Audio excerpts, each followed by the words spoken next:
seperti ini kawan-kawan. Di bagian atasnya ini dilapisi dengan sebuah kotak, sepertinya ini terbuat dari bahan keramik kawan-kawan. Seperti biasa ada lingkaran putih, menandakan ini sebagai sumber panas sekaligus sebagai patokan ketika kita menempatkan alat masaknya ya. Untuk kabel powernya juga ini sangat memuaskan, kabelnya besar, kemudian bentuk stekernya juga ini oke, besar ya. Jadi aman walaupun kita gunakan untuk beban besar sampai 1000 watt. Cover body kompor ini seluruhnya full terbuat dari bahan plastik, jadi sudah pasti ini sangat aman, kita nggak perlu khawatir kesetrum ya. Dan kita juga jangan khawatir kompornya ini meleleh kawan-kawan, karena walaupun bahannya ini plastik ya, ini tentunya sudah melalui pengujian juga dan pastinya aman ya. Untuk semua panel kontrolnya ini masih pakai manual, jadi kita harus menekannya sampai bunyi tek begini ya. Sepertinya kalau sudah touchscreen ini sangat enak banget sebenarnya. Secara bentuk sih ini memang tidak terlalu besar. Mungkin kalau untuk kompor-kompor listrik seperti ini memang dibuat dengan ukuran yang sesimpel mungkin ya. Ini hanya punya panjang sekitar 34 cm dengan lebar sekitar 28 cm, tingginya ini paling sekitar 6,5 cm dengan diameter lingkaran pemanasnya ini sekitar 19,5 cm kawan-kawan. Bahkan bobotnya juga ini bisa dibilang ringan banget, ini hanya sekitar 1,6 kg saja. Jadi kalau kita bandingkan ukurannya dengan kompor gas LPG biasa ya jauh ya. Ya sebenarnya kompor LPG seperti ini juga gede cangkangnya doang ini. Kalau kita lihat dalemannya ya kopong juga. Mungkin bagi yang tidak biasa pakai kompor induksi seperti ini rasanya itu seperti kurang nampol gitu ya. Karena ya bentuknya kecil, ringan, bahkan kadang bisa kegeser-geser juga seperti ini. Tapi kalau udah biasa ya mungkin biasa aja ya, mungkin hanya butuh penyesuaian lah. Untuk cara pakainya juga ini mudah saja kawan-kawan. Kita hanya perlu mencolokkan steker ke stop kontak listrik di rumah kita. Jika listriknya sudah masuk ke kompor, maka kompor ini sudah standby. Di tampilan display dan indikator powernya akan kedip-kedip seperti ini. Artinya kompor ini sudah siap digunakan ya. Kita bisa langsung menempatkan alat masak di atasnya seperti ini kawan-kawan. Kemudian untuk menyalakannya tinggal kita tekan tombol on. Nah sekarang kompor sudah nyala. Pertama nyala ini otomatis akan bekerja di 1000 watt dalam mode hotpot. Di wattmeter yang saya pasang juga ini tidak begitu jauh berbeda. Ini terbaca dayanya 1020 watt kawan-kawan. Ternyata kompornya ini cepat sekali panas. Kalian lihat ini sudah mulai menguap padahal baru beberapa saat saja ini dinyalakan ya. Untuk memindahkan mode memasaknya tinggal kita tekan saja tombol fungsi, maka mode akan pindah ke stir fry dengan suhu 240 derajat Celcius. Ini buat masak oseng-osengan ya. Kemudian jika kita tekan fungsi, ini akan pindah lagi ke barbecue, suhunya ini 220 derajat, ini buat manggang ya. Tekan fungsi lagi, ini mode buat masak air, dayanya 1000 watt.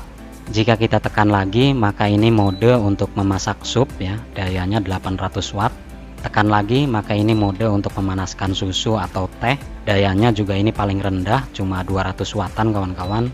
Kemudian yang terakhir ini mode untuk memasak nasi, dayanya 800 watt. Karena saya sedang memasak air, jadi ya saya pilih mode ini saja, water ya.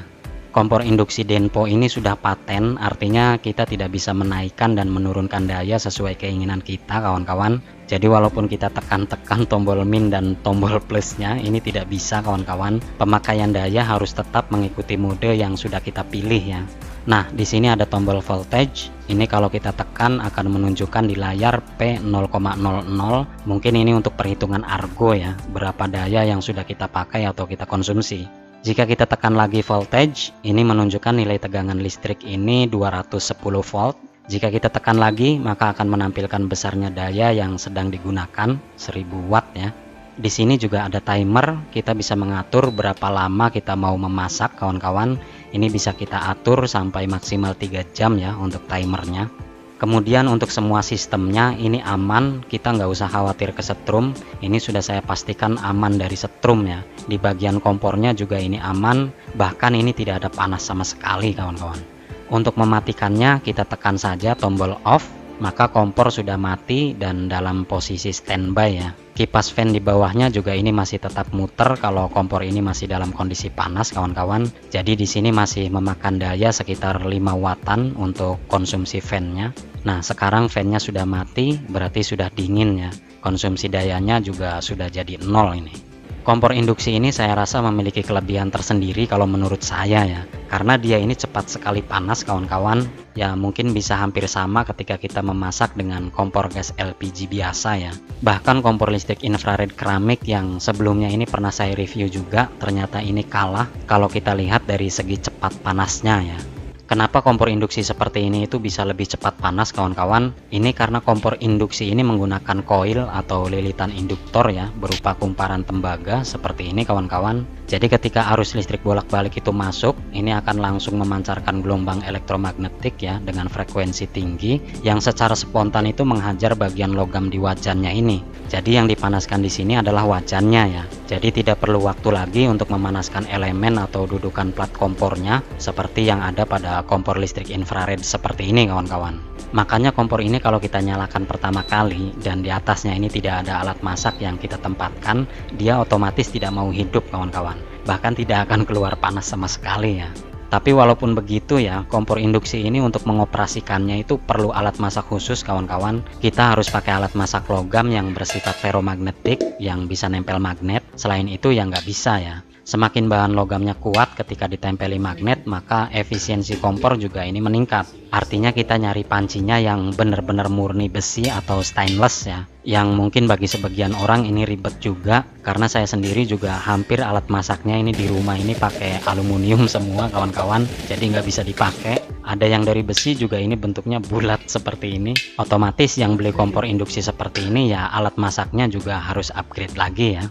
Dan ini sudah saya buktikan sendiri, kompor ini benar-benar nolak kalau memang spesifikasi bahan logamnya itu nggak cocok kawan-kawan. Tapi kalau dikasih wajan yang sesuai, ini baru dia mau bekerja ini. Jadi sistemnya memang sudah otomatis ya. Baik, saya rangkum saja pengalaman saya memakai kompor induksi seperti ini kawan-kawan. Kelebihan yang pertama ini sudah saya rasakan sendiri, ini terbukti lebih cepat panas kompornya kawan-kawan. Jadi sifatnya spontan ya, jauh kalau dibandingkan dengan kompor listrik lain seperti kompor listrik elemen atau yang infrared keramik seperti ini. Jadi kalau buru-buru ingin cepat panas ya kalian bisa pilih kompor induksi seperti ini kawan-kawan. Kecepatan panasnya ini saya rasa seimbang ketika kita pakai kompor gas LPG biasa seperti ini ya. Kelebihan yang kedua, kompor induksi ini saya rasa punya tingkat efisiensi yang jauh lebih tinggi, jadi jauh lebih hemat listrik dibandingkan dengan kompor listrik biasa, karena sudah tidak perlu buang energi lagi buat memanaskan elemen atau plat dudukan kompornya ya. Jadi proses pemanasannya ini langsung berada di media alat masaknya kawan-kawan. Tentunya ini sangat efisien ya, hemat listrik tentunya.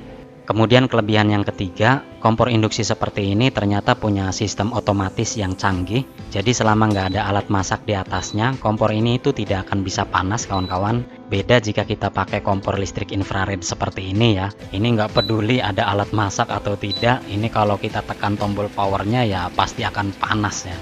Kemudian karena kompor induksi ini tidak menghasilkan bara atau api ya, jadi lebih meminimalisir resiko kebakaran juga. Dan ketika selesai memasak juga pada bagian atas kompornya ini tidak begitu panas seperti kompor pada umumnya. Mungkin hanya sisa-sisa panas dari wajannya saja kawan-kawan.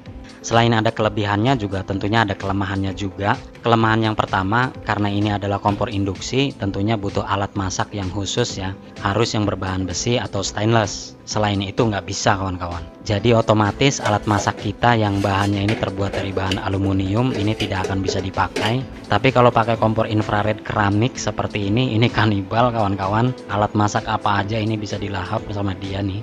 Selanjutnya kelemahan yang kedua, karena kompor induksi ini menggunakan gelombang elektromagnetik, ini yang menjadi perhatian kita ya, terutama bagi orang yang menggunakan alat pemacu jantung. Ini tentu harus konsultasi dulu ke dokternya, apakah boleh apakah tidak, karena saya baca sendiri ini dalam buku manual panduannya kawan-kawan, ini sudah dijelaskan di sini. Tapi kalau untuk orang dalam kondisi yang baik-baik saja ya tentunya aman juga kawan-kawan.